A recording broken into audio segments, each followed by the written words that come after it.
Midnight Drearies.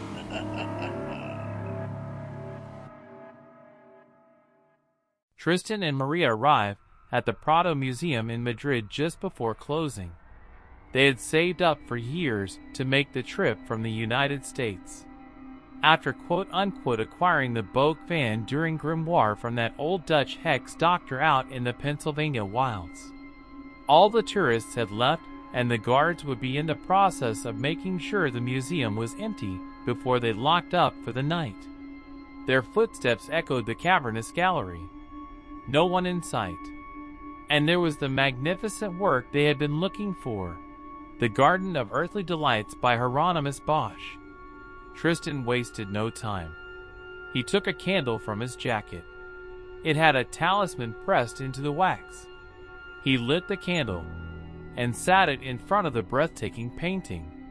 He then read the passage from the magic book they'd gotten from the old Dutch practitioner of the dark arts. The 3 panels of the painting began to glow. They pulled a bench over and placed it beneath. With a leap up and a hesitant step forward, they both entered the painting. As soon as they passed through the portal, everything changed. The world around them twisted and contorted, colors melting and blending into a surreal landscape that seemed to defy all laws of nature. The air was thick with the stench of decay and burning flesh, and the only sounds were the distant screams of tormented souls. As they took their first steps into the Hellscape, they realized that they were no longer in control of their own bodies. Their limbs moved on their own, as if controlled by some invisible force. They tried to fight it, but it was no use. They were being led deeper into the abyss, further away from the safety of the portal. The landscape around them was a nightmare come to life. Demonic creatures with twisted, grotesque features roamed freely, their eyes glowing with an otherworldly hunger. Pools of molten lava bubbled and spat, sending tendrils of smoke and ash into the air.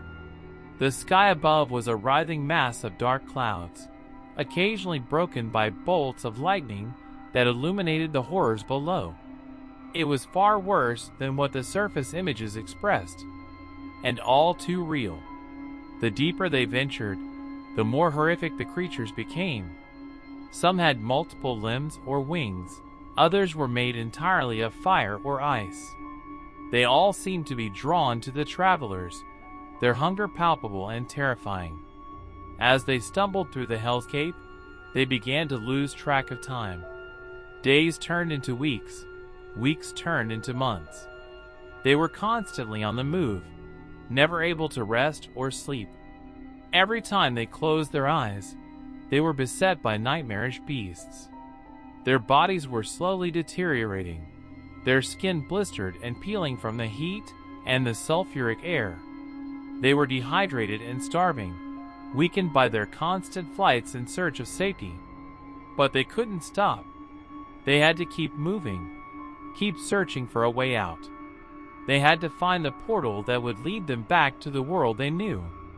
Eventually, they stumbled upon a massive fortress that loomed over the landscape. It was guarded by demons with twisted horns and barbed tails who wielded flaming swords, but they managed to slip past unnoticed. Inside, they found a room filled with strange artifacts. There must be something here we can use to get home, they thought. Just then, a tall, spindly bird demon wearing a cauldron for a crown entered the room. It carried a 10-foot-long slender trumpet like a scepter. It struck them both on the head, and everything went black. The moral of the story: always have respect for art.